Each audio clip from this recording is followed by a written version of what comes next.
BBC Nepali सेवाको बिहानी पखबाट विनिता दाहालको नमस्कार। आज कार्यक्रममा कोभिड-19 सँग जोडिएका अधिकांशको मृत्यु क्वारेन्टिन स्थलमा, कमजोरी कहाँ? उनीहरूलाई अस्पतालमा राखेर अनि केही दिनको जाँच पडताल गरेपछि गएको भए त्यतिका डेथहरू हुँदै थियो। तत्कालै नेपाल फर्किन कति नेपालीहरू तयारी अवस्थामा छन्? 1 देखि 1.25 लाख मान्छेहरू चाहिँ रेगुलर आउन सक्छन् अहिले तत्काललाई। अब यसको व्यवस्थापन पक्ष कस्तो हुन्छ त्यही अनुसार हो। वैदेशिक रोजगार विभागका महानिर्देशक र अन्तर्राष्ट्रिय प्रसङ्गमा अमेरिकी राष्ट्रपति ट्रम्पमाथि संविधानदेखि टाढिएको आरोप।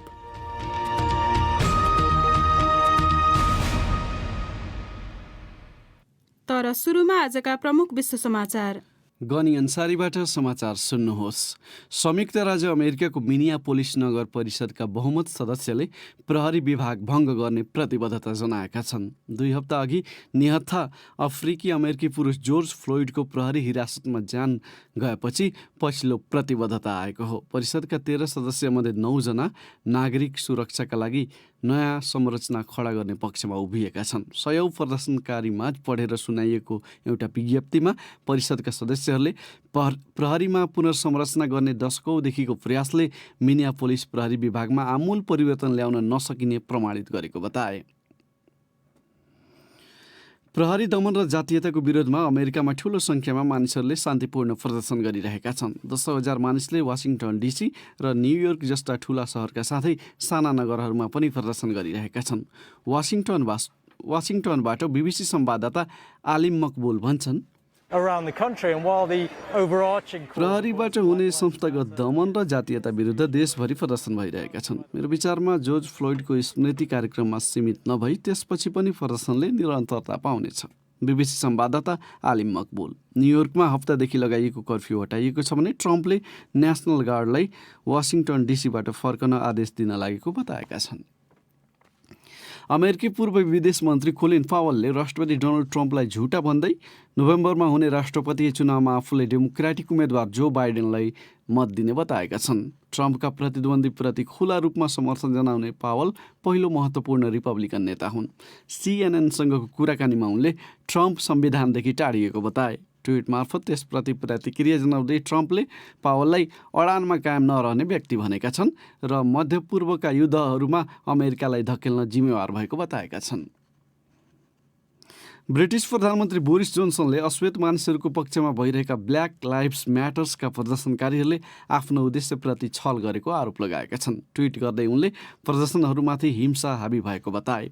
लन्डनमा प्रदर्शनकारीहरूले प्रहरीसँग झडप गरेपछि जोन्सनको प्रतिक्रिया आएको हो। यसअघि प्रदर्शनकारीहरूले दास किनबेच गर्ने व्यापारीको 17औं शताब्दीको शालिग झिकेर हार्बरमा फालेका थिए र ब्ल्याक लाइभ्स म्याटर्स अन्तर्गत युरोपभरि प्रदर्शन गरिएका छन्। अधिकांश शान्तिपूर्ण भएका छन्। हङ्गेरीको राजधानी बुडापेस्टमा प्रदर्शनकारीहरूले घुँडा टेकेर प्रदर्शन गरे। उनीहरूले त्यति समयसम्मै घुँडा टेकेका थिए जति समय गत महिना जोर्ज फ्लोइडको गर्दनमा अमेरिकी प्रहरीले घुँडा टेकेका थिए। कोपेनहेगनमा 10,000 भन्दा बढीले प्रदर्शन गरेका छन् भने जर्मनीमा अघिल्लो दिनको भन्दा कमले प्रदर्शन गरेका छन्। केही सहरमा तनाव पनि उत्पन्न भए। यो बीबीसी नेपाली सेवा हो।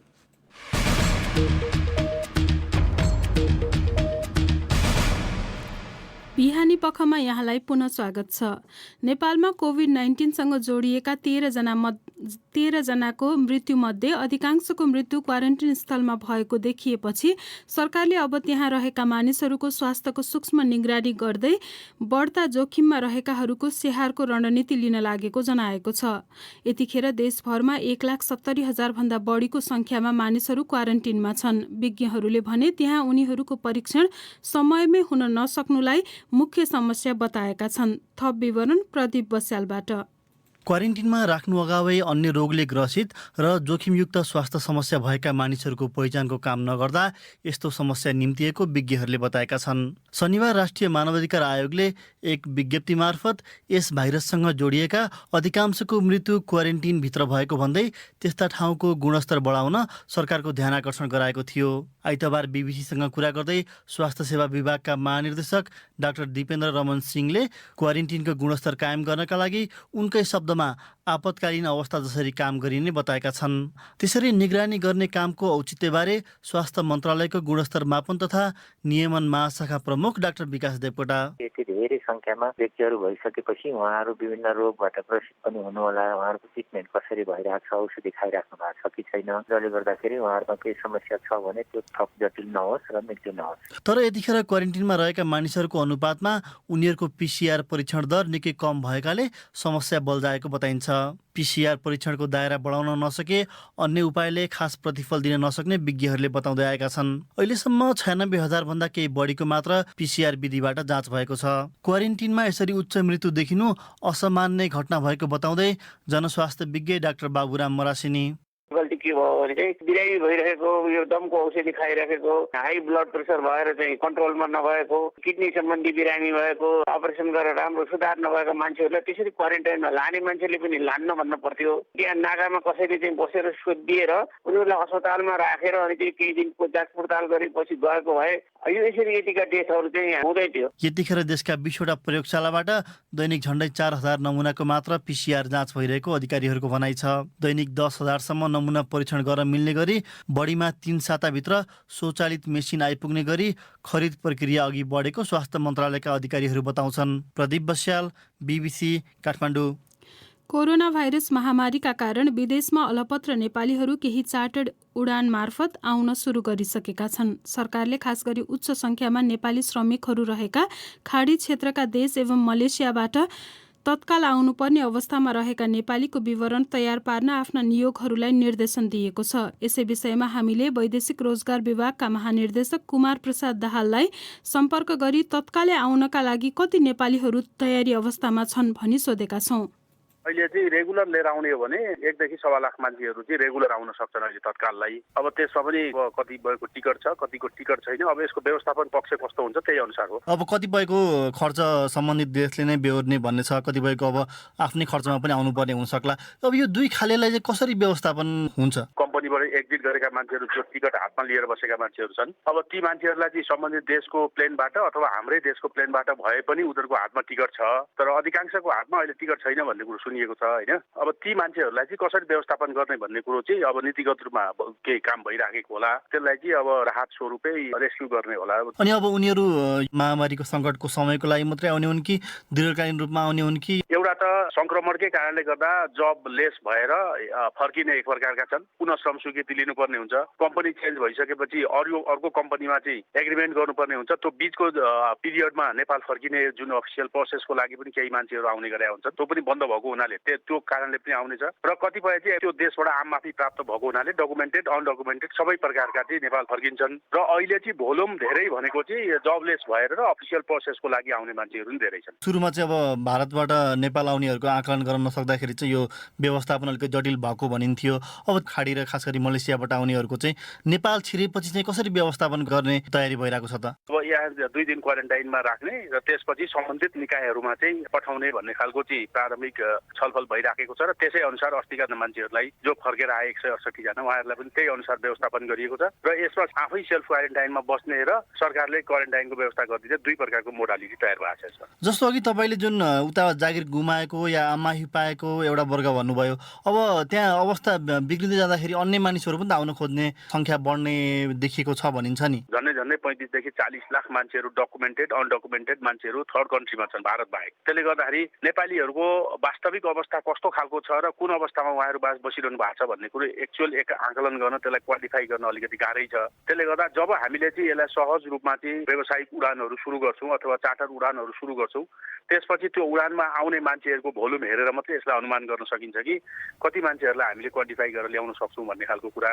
तर अहिले हामीसँग सम्पर्कमा आएका मान्छेहरू विशेष गरेर कतारबाट, मलेसियाबाट, साउदीबाट, युएईबाट आएका भनेको चाहिँ जोसँग काम छैन, जसलाई चाहिँ कम्पनीले एक्जिट दिइसक्यो र जसलाई कम्पनीले एक्जिट दिएर पनि टिकट दिएको छैन, त्यस्ता मान्छेहरू चाहिँ हार गुहार गरिरहेको स्थिति छ। त्यहाँको विवरण सङ्कलन गर्ने जिम्मा राजदूतावासहरूलाई दिएको थियो। उनीहरूले चाहिँ यस क्रममा कस्तो खालको अवस्था सामना गरे त? अब यो चार्टर उडानले चाहिँ वास्तवमा भन्ने हो भने अलिकति महँगो पर्न गयो र सम्बन्धित कम्पनी सम्बन्धित कामदारहरू यो पैसा तिर्न चाहिँ अलिकति हामीलाई चाहिँ अलिकति भार पर्यो। त्यसले गर्दाखेरि चाहिँ अधिकांश को चाहिँ भर्सक व्यावसायिक उडान भइदिएदेखि चाहिँ अलिक कम्पिटिसन रूपमा चाहिँ हामी अलिक थोरै पैसामा पनि नेपाल जान सक्छौँ कि भन्ने चाहिँ धेरै कामदारहरूको आशय छ।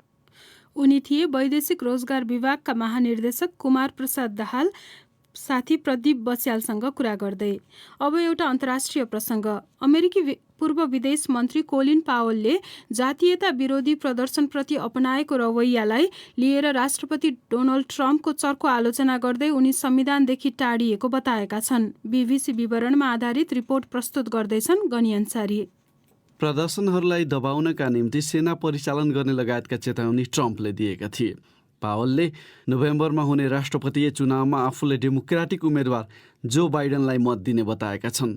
ट्विट गर्दै ट्रम्पले पावललाई आवश्यकताभन्दा बढी महत्त्व पाएको व्यक्ति भनेका छन्। अफ्रिकी अमेरिकी पावल जोइन्ट चिफ्स अफ स्टाफ रहिसकेका छन्। ट्रम्पको आलोचना गर्ने अमेरिकी पूर्व वरिष्ठ सैनिक अधिकारीहरूको पङ्क्तिमा उनी पनि उभिएका छन्। प्रहरी नियन्त्रणका क्रममा अफ्रिकी अमेरिकी पुरुष जर्ज फ्लोइडको मृत्युपछि जातीयता र प्रहरी दमन विरुद्ध प्रदर्शनहरू हुँदै आएको केही दिनपछि पछिल्लो विकासक्रम भएको हो। तनाव मत्थर हुँदै जाँदा आइतबारदेखि अमेरिकाभरि सुरक्षाका कदमहरू खुकुलो पारिएका छन्। न्युयोर्कमा हप्तादेखि लगाइएको कर्फ्यू हटाइएको छ र ट्रम्पले वासिङटन डीसीबाट फर्कन नेसनल गार्डलाई आदेश दिन लागेको बताएका छन्। बिहानी पखको अन्तिम विषय। कोरोना भाइरस संक्रमण रोक्न सरकारले लकडाउन लगाएपछि नुवाकोटको ग्रामीण भेगका बाँझो जमिनमा खेती गर्ने कृषकहरू बढ्न थालेका छन्। लकडाउन लम्बिँदै जाँदा शहरी क्षेत्रमा बसोबास गर्नेहरू पनि आफ्नो गाउँ फर्किएर खेती गर्न थालेकोले कैयौँ स्थानका बाँझो जमिनमा हरियाली छाउन थालेको छ। नुवाकोटबाट शक्तिमाया तामाङको रिपोर्ट। पहिले जिल्ला सदरमुकाम बस्दै आएको बताउने नुवाकोट मेगा गाउँपालिकाका रामबहादुर तामाङले आफू लकडाउन भए लगतै गाउँ आएको र फुर्सदको सदुपयोग गर्न बाँझो खेतमा फेरि खेती गर्न सुरु गरेको बताए। बच्चाहरूको पनि एउटा फ्युचरले गर्दाखेरि सदरमुकाम बसेर पढाउनु पर्ने स्थिति पनि थियो। लकडाउनले गर्दा पनि खेतहरूलाई एकदम संरक्षण गर्ने मौका मिलाएको छ। हिजो जति पनि मान्छेहरूले बाँझो राखेको थियो अहिले प्राय जस्तोले सबैले पुरा फाडेर जोदेर चाहिँ अहिले धान रोप्ने तर्खरमा अब बिउ बिजन राख्ने उसमा चाहिँ गइरहेछ अहिले। शहरबाट घर फर्केकाहरूले अहिले गाउँ घरमा वर्षौंदेखि बाँझिएको आफ्नो खेत बारीमा धमाधम काम गरिरहेका छन्। कतिपयले त जिल्ला सदरमुकाम तथा शहर छाडेर गाउँमै व्यावसायिक खेती गर्ने सोच समेत बनाएका छन्। त्यस्तै मध्येकी एक जमुना तामाङ भन्छिन्, भोलि गएर अब तरकारी व्यवसाय गर्न नि सक्यो, जुन त्यहाँबाट चाहिँ जे कुरा उत्पादन हुन्छ त्यो कुरा गर्न सकिन्छ। गाउँमै अब त्यस्तो दुःख गरिसकेपछि त्यस्तो जङ्गलहरू फाडेर त्यस्तो मकै रोपिसक्यो होइन, त्यस्तो गरिसकेपछि हामी यहीँ नै निरन्तरता दिनेछौँ। विभिन्न पेसा व्यवसाय तथा अध्ययनका लागि शहर बसेकाहरू कोरोनाको त्रासका कारण सपरिवार नै गाउँ फर्किएपछि अहिले गाउँको स्वरूप नै फेरिन थालिएको त्यसै गाउँपालिकाका 62 वर्षे ओमबहादुर तामाङले बताए। पहिला मान्छेहरू प्राय जस्तो मान्छे बाहिर धेरै हुन्थ्यो, चाडबाडमा मात्रै जाने मान्छे जाने स्याउस्याउदी देख्न पाउने रमाइलो हुने। अहिले त लकडाउनले गर्दाखेरिमा जमानामा बाबुबाजेले जाने अब के अरे आर्जेको जग्गाहरू बाँझो थियो, त्यो जग्गा फोरेर जाने अब तरकारी खेती गर्ने आफ्नो जाने आधुनिक जाने मकै कोदो धानको जाने खेतीबाजी गरेको देख्दा रमाइलो लाग्यो नि। शहरबाट फर्कनेहरू बढेसँगै गाउँमा चहल पहल त बढेको छ नै। वर्षौंदेखि बाँझो रहेका खेतबारीमा खन्जो तथा बाली लगाउने काम सुरु भएकाले यस वर्ष कृषि उत्पादन पनि बढ्न सक्ने अधिकारीहरूको अनुमान छ। शक्तिमाया तामाङ, बीबीसी नुवाकोट। अब अन्त्यमा प्रमुख विश्व समाचार संक्षेपमा।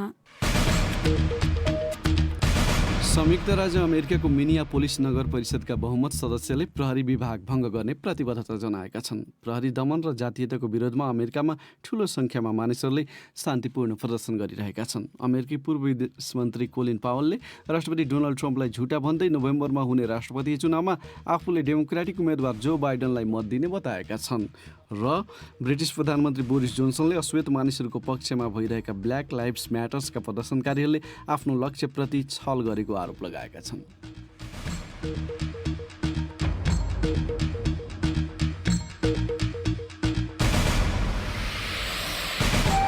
हवस् त, यसका साथै बीबीसी नेपाली सेवाको बिहानी पख यही सकिन्छ। बेलुकी पाउने 9 बजे साँझ पख लिएर हामी फेरि उपस्थित हुनेछौँ। त्यस बेलासम्मका लागि हामी सबैलाई बिदा दिनुहोस्। नमस्कार।